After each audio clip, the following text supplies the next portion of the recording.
I am still not able to understand what does it mean that India is a motherland and Israel is a fatherland. कि बापू तेरा Israel है, Motherland मातृ शक्ति तो हम है और बापू इजराइल। ये यहूदी हमारे कब से पूर्वज हो गए। मैं विनियोग विधेयक पर बोलने के लिए खड़ा हुआ हूँ। प्लीज संजय जी, आप राजीव जी बोल रहे हैं, प्लीज आप। आज अभी मैंने धन्यवाद उप सभापति महोदया। मैं विनियोग विधेयक पर बोलने के लिए खड़ा हुआ हूं। सर देखिए, मैडम देखिए ना, इधर इतना शोर करते, मेरा टाइम अभी नहीं जुड़ना चाहिए। ये टाइम जो है आप कम करें। ये देखिए क्या हो रहा है। ये जी आपका हो गया भाषण, बाहर जाइए। अरे कितनी चमचागिरी भाई है, कुछ तो यार शांत हो जाओ।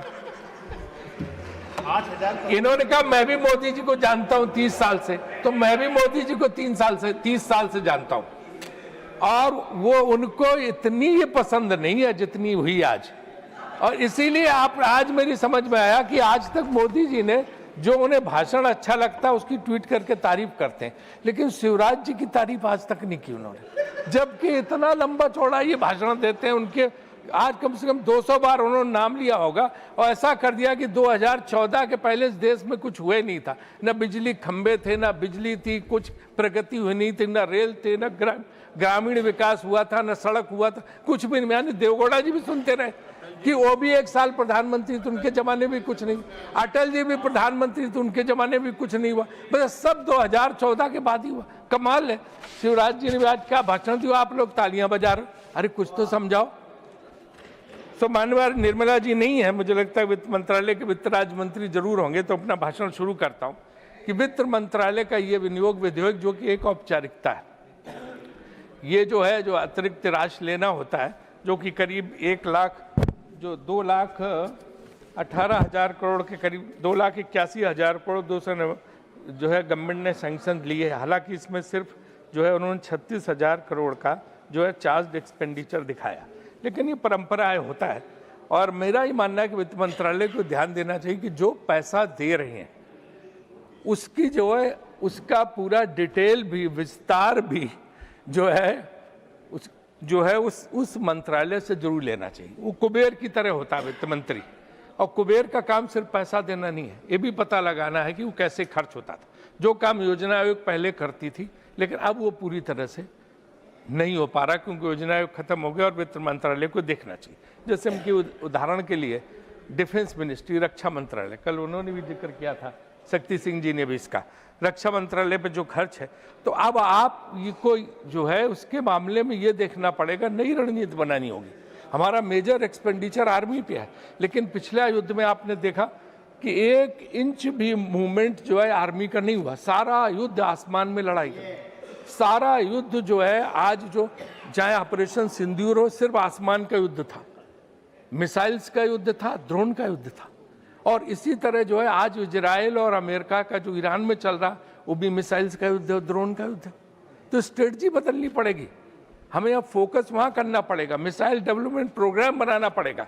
ट्रंप ने कहा था मैं 3 दिन में वार खत्म कर दूंगा, आज 18 दिन हो गए, कर पाए?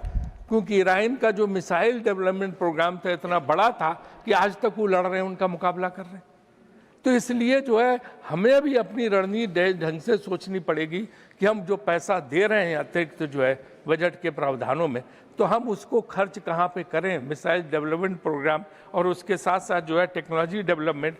इन्होंने कल कहा था कि रिसर्च डेवलपमेंट R&D पे खर्च होना चाहिए, तो मैं भी इस बात का समर्थन हूँ कि उसको करना चाहिए। दूसरी ये है कि जैसे चीन ने PL-15 और PL-18 अब डेवलप किए उनकी मिसाइल। अगर PL-18 मिसाइल तो इतनी खतरनाक है कि उसके बाद छोड़ने के बाद मैनुअल कंट्रोल ही नहीं उस पर रहता, कहाँ चली जाए। तो आपको इस मुकाबले के लिए तैयार रहने के लिए क्या स्ट्रेटजी है, कैसे डिफेंस मंत्रालय, रक्षा मंत्रालय उस पर कर रहा है, ये बहुत जरूरी है कि वित्त मंत्री जी उसको इंश्योर करें। दूसरा, ये ड्रोन की बहुत बड़ी समस्या हो रही है, एंटी ड्रोन टेक्नोलॉजी पे क्या काम हो रहा है, ये भी रक्षा मंत्रालय को देखना पड़ेगा। ड्रोन एक इतनी बड़ी समस्या है कि ये 50 किलो तक एक्सप्लोसिव लेके जा सकता है और कहीं भी गिरा देता। कल वो बता रहे थे पंजाब के एक सांसद की, वो ड्रोन के जरिए जो है भारत के अंदर पंजाब में जो AK-47 तक गिरा देते हैं, जिसका फायदा आतंकवादी ले सकते हैं। तो आपके ड्रोन टेक्नोलॉजी के लिए आप क्या क्या कर रहे हैं, ये भी बहुत देखना जरूरी है। और आपको पता है जब पिछली बार ऑपरेशन सिंदूर चल रहा था तो उसके पास पठानकोट तक उनके ड्रोन आ गए थे। हमें IPL का मैच स्थगित करना पड़ा था, ख़त्म करना पड़ा था, क्योंकि वहाँ से 50 किलोमीटर की दूरी पर से धर्मशाला स्टेडियम था। तो ड्रोन की समस्या के लिए भी क्या क्या आप कर रहे हैं, ये आपको ध्यान देना होगा, जो बजट में प्रावधान है उसके लिए। एक चीज़ ऐसी है जिसके लिए मैं निर्मला जी को नहीं जिम्मेदार मानता हूँ, उसके लिए विदेश मंत्रालय जिम्मेदार है, लेकिन उनको पैसा देना पड़ता है उसके लिए भी। बीजेपी, और मुझे लगता है कभी कभी BJP वाले भी अच्छी बात करने थे, अपने भाषणों में कहते थे। पहले काफ़ी दिनों तक वो बोलते रहे कि कुछ है ही नहीं, कुछ संकट है ही नहीं, विपक्ष बेवजह तमाशा खड़ा कर रहा, किसी किस्म का संकट नहीं। कल और परसों के जो हमने भाषण सुने, अरुण सिंह जी का भाषण और कुछ लोगों के भाषण, नड्डा जी का भी, जिन्होंने माना कि संकट है, अब उन्होंने उसकी जो है नैरेटिव बदल दिया। अब वो कहते हैं संकट है, लेकिन विपक्ष आपदा में भी अवसर ढूंढ रहा है। विपक्ष जो है संकट में साथ नहीं दे रहा है। अभी गैस वगैरह का संकट है, गैस LPG का संकट है, उसमें विपक्ष अवसर देख रहा।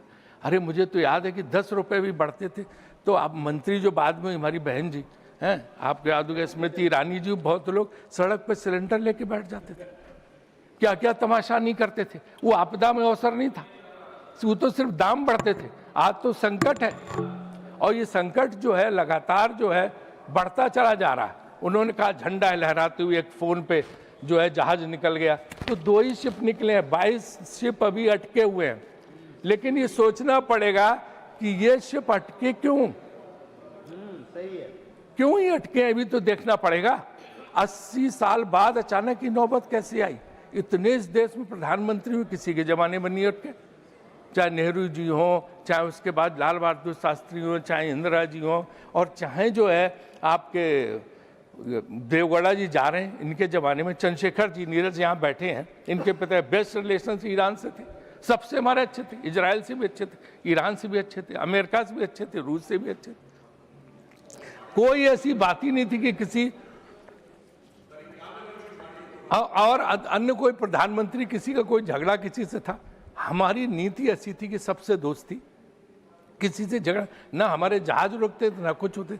अब ये एक नया शुरू हुआ कि हमने वो विदेश नीति पूरी तरह से उलट दी। अब हम ऐसे चले गए कि हम बिल्कुल जो है इजराइल के ब्लॉक में शामिल हो गए, उसके गुट में शामिल हो गए। और जो है वो सबीर भाटिया, जिसका हॉटमेल होता है तो बहुत बड़ा IT का है अमेरिका को, उसने एक लाइन लिखी ट्वीट में अपने कि I am still not able to understand what does it mean that India is a motherland and Israel is a fatherland. इसका मतलब क्या है, वो अमेरिका में बैठे भारतीयों को नहीं समझ में आ रहा। और वो विजेंद्र सिंह, आपके लोकसभा BJP में लोकसभा सदस्य विजेंद्र सिंह जी, अब नहीं है BJP में, उनका हरियाणा में भाषण हुआ अभी, वो भाषण आपने सुना, वो सब सोशल मीडिया पर बहुत वायरल है। उन्होंने गांव के लोगों की सभा थी बहुत बड़ी, उसमें कहा कि भाई इसका मतलब हुआ कि बापू तेरा इजराइल है,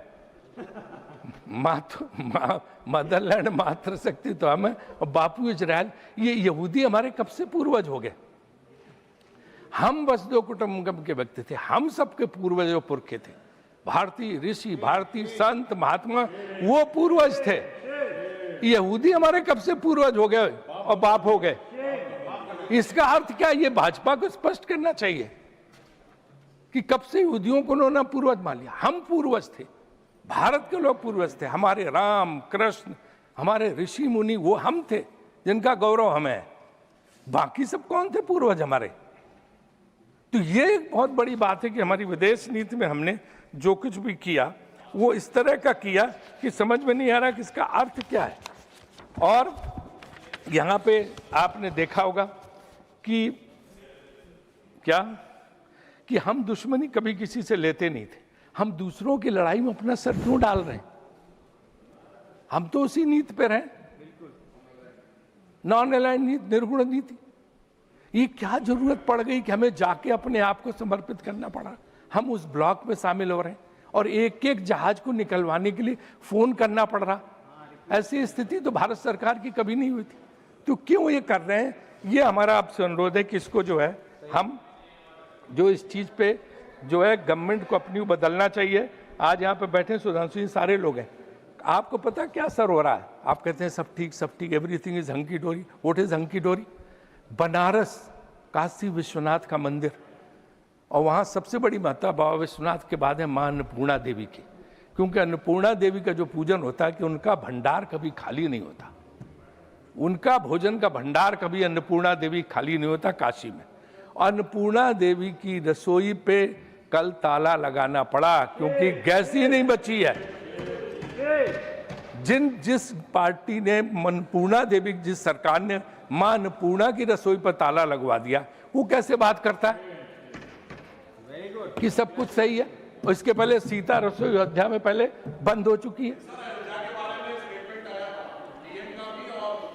डीएम से तो आप स्टेटमेंट दिलाते, अब मेरा टाइम मत लीजिए। डीएम का स्टेटमेंट तो डीएम तो वही कहेगा जो सरकार कहेगी, लेकिन इसके जो है मां अन्नपूर्णा को उसमें जो मुख्य पुजारी उनका बयान आया, मैं आपको वीडियो यहाँ सबमिट कर दूंगा कि कैसे वहां पे वो बंद हो गया। तो ये देखना चाहिए। नड्डा जी अभी यहाँ पे नहीं है। तीसरा जो पैसा है वो रिलीज किया गया 10,000 करोड़ के करीब स्वास्थ्य मंत्रालय का। 10,000 करोड़ में स्वास्थ्य मंत्रालय क्या करेगा? जो 4% से भी नीचे है इस देश में जो लोगों की स्थिति है। इतना लंबा चौड़ा भाषण शिवराज जी ने अटल बिहारी वाजपेयी स्टाइल में दिया, हाथ हिला के, नृत्य करके, घूम घूम के सब तरफ, लेकिन क्या जो है आप उसका हल निकाल पा रहे हैं?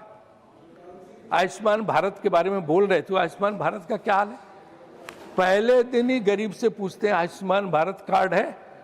प्राइवेट हॉस्पिटल में जैसे ही जाता है वो कहता कि जैसे उनको पता था है, बस 2 दिन में 5 लाख का बिल उसी से निकाल के काट दिया।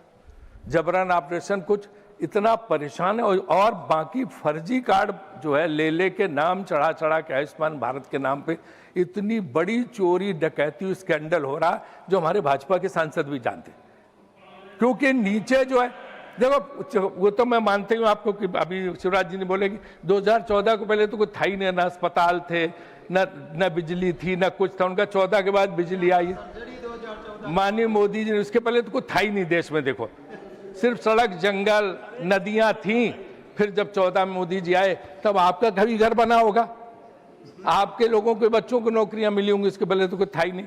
तो इसलिए उस पर मत जाओ कि पहले क्या होता था। सब प्रधानमंत्रियों ने काम किया, ऐसी भावना रखो। और मोदी जी ने स्वयं अपने भाषण में कहा था कि मैं हर प्रधानमंत्री के योगदान की सराहना करता हूं। तो इसलिए उसी पर कायम रहो। ये ज्यादा जो है इस चक्कर में, खुश करने के चक्कर में वो खुश नहीं होते हैं, मैं भी उनको जानता हूं। तो इसलिए जो है आप लोग उसमें बीच में टोका टाकी मत करें। हम तो आयुष्मान भारत का इनको देखना पड़ेगा। हम मानते हैं कि योजना अच्छी है, सब जगह पैसा जाना चाहिए, लेकिन उसका भयानक दुरुपयोग हो रहा, वो एक स्कैंडल में तब्दील हो चुका है। और लोग पूछते रहे, और ये जितने प्राइवेट हॉस्पिटल्स हैं उनका जबरदस्त जो है शोषण कर रहे हैं लोगों का। तीसरी, पब्लिक हेल्थ पे क्या खर्च है? आप देखिए पोल्यूशन रिलेटेड बीमारियां, आज प्रदूषण का इतना बड़ा संकट है, दिल्ली को छोड़ दिए हर जगह, और उसके नाम पे कुछ भी नहीं है। जो इन्होंने सैंक्शन किया था पैसा, मैं बताता हूँ, इसमें दिया 1300 करोड़, उसको घटा के उन्होंने 858 करोड़ कर दिया। और सिर्फ जो है 6 करोड़ 20 लाख 16 करोड़ 20 लाख जब यूटिलाइजेशन की बात आई तो सिर्फ 14% जो है यूटिलाइज हुआ है। और राजधानी दिल्ली में जो उन्होंने एनसीएपी का फंड दिया था उसका भी बहुत कम जो है खर्च हुआ, जहां सबसे बड़ा संकट है। तो आप ना प्रदूषण रिलेटेड बीमारियों पे कोई खर्च कर रहे, ना आयुष्मान भारत स्कीम सही चल रही है, उसमें धांधली, घोटाले और माफियागिरी चल रही है। और इसके बावजूद दूसरी तरफ जो नए आंकड़े, कारपोरेट का प्रॉफिट 22.3% बढ़ गया है, 22.3% हो गया है, लेकिन रोजगार सिर्फ 1.5% बढ़े। ये भी बड़ी चिंता की बात। कारपोरेट का प्रॉफिट बढ़े, बड़ी बड़ी कंपनियों का, हम खुश हैं, हमें कोई नहीं है, जितना विकसित हो अच्छा हो, लेकिन नौकरियां भी तो उसी अनुपात में मिले। नौकरियां मिल नहीं रही क्योंकि ये सिर्फ जो है सीमित हो गया है 10% लोगों पे। 10% कारपोरेट हाउस, बड़े जो घराने हैं, धनी लोग हैं, 58% नेशनल इनकम उनके पास है, सिर्फ 10 जो है बड़े घरबाने, बड़ी कंपनियों के पास। और यहाँ नरेंद्र मोदी जी बैठे हैं, वो तो जानते हैं, गुजरात के ही हैं, उनसे ज़्यादा हम क्या बताएं। उनको सारी चीज़ पता है। और जहाँ तक वेल्थ की बात है, सो 10% के पास 65% जो है संपत्ति है, बाकी में पूरे 6.4% में बाकी व्यापारी और उद्योगपति है। ये भी बहुत चिंताजनक आंकड़ा है जिस पर वित्त मंत्री जी को अपना ध्यान आकृष्ट करना होगा। इसके बाद एक चीज़ मैंने उस दिन भी उठाई 0R में, आज भी मैं उसको कहना चाहता हूँ कि फसल बीमा योजना ये किसानों के लिए, ये भी एक बहुत बड़ा स्कैंडल बन गया। आप अच्छी नीयत से आपसे पैसा देते हैं, सरकार उसमें योगदान देती है, यहाँ से पैसा दिया 2% 3% के करीब किसान को देना पड़ता, जो उसके खाते से भी लोग काट लेते हैं, जो प्राइवेट इंश्योरेंस कंपनी वाले हैं, लेकिन उसको पैसा नहीं मिलता। कहीं किसानों को उसमें फसल बीमा के मुआवजे के रूप में 10 रुपये, एक में 1 रुपये, एक में 30 रुपये, एक में 100 रुपये आए, और जबकि उससे योगदान ले लिया और सरकार से भी योगदान ले लिया। ये मैं कोई सरकार की आलोचना नहीं कर रहा हूँ, सिर्फ मार्केटिंग, सिर्फ जो है मॉनिटरिंग की जरूरत है कि जो प्राइवेट कंपनियां, किसान कितना भी कहता रहे, उनके ऊपर जो है इसका फर्क नहीं पड़ता। 4 लाख हेक्टेयर 9.47 मिलियन हेक्टेयर खेती में फसल का नुकसान हुआ है, और पीएम किसान योजना भी 63,000 करोड़ पे अटकी है, और किसान को वही 6,000 रुपये मिल पा रहे हैं जो किसान योजना के तहत मिलता है। लेकिन जो फसल बीमा योजना में, उसमें जो है ये देखना पड़ेगा कि जो ये कंपनियां, बीमा कंपनियां, वो कितना जो है उनको किसानों को दे रही हैं। उनकी किस्त तो ले लेती हैं, सरकार से भी पैसा ले लेती, लेकिन किसानों को नहीं मिलता। तो इसलिए इस तरफ भी हमें ध्यान देना होगा कि कैसे हम जो है किसानों को फसल बीमा योजना को सुधार को उस पर करें। तीसरा है कि रुपया बहुत गिर रहा। पहले था कि रुपए को हमने देश की इज्जत से जोड़ दिया था, वो हमने नहीं जोड़ा था। आप ही लोगों ने कहा था मनमोहन सिंह का मजाक बनाने के लिए कि जितनी उनकी उम्र हो गई वहाँ पे रुपया पहुँच गया। जब 40 रुपए का $1 था तब भी उनका मजाक बनाया गया कि देश का अपमान हो रहा। आज तो 93 रुपए पर पहुँच गया। तो किसकी उम्र से हम जोड़ें इसको, और किस देश की इज्जत से जोड़ें इसको कि 93 रुपए पर पहुँच गया। तो ये जो है हमेशा आलोचना करने के पहले सोचना चाहिए कि हम भी इसको कभी जो है देख सकते हैं, कभी हमारे ऊपर भी आफत आ सकती है। अभी शिवराज जी कह रहे थे कि आपने मनरेगा पे इतना खर्च किया, हम इतना खर्च कर रहे हैं।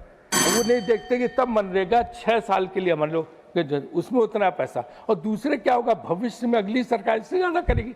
ये तो नियम है, नेहरू जी के ज़माने में इतना पैसा था, इतना खर्च हुआ। इसका जितने प्रधानमंत्री धीरे धीरे बढ़ता गया। अटल जी के 6 साल को कंपेयर करोगे खर्च करने में ग्रामीण विकास पे तो बहुत कम आएगा। तो इसका मतलब थोड़ा अटल जी ने कोई गलत काम किया। ये विभाग ही जो है सबसे बड़ा किया था नरसिम्हा राव जी ने। 5 सेक्रेटरी होते थे इस विभाग में। बस खत्म कर रहा हूँ मैडम। तो इसलिए इस बात पे हमें देखना पड़ेगा कि कैसे हो। एक अच्छा सुझाव उसमें है कि पोस्ट ऑफिस के लिए भी पैसा उन्होंने स्वीकृत किया है। पोस्ट ऑफिस, डाकखाने हमारी पुरानी धरोहर और संपत्ति होते थे, उनका कोई इस्तेमाल नहीं हो रहा। इसलिए मैं सरकार से निवेदन, कोई योजना निकालें जिससे डाकखाने जो खड़े हैं वाइट एलिफेंट, इनमें कुछ और किसी काम पे इनको लगाएं ताकि लोगों का फायदा हो सके। बहुत बहुत धन्यवाद, बहुत बहुत आभारी।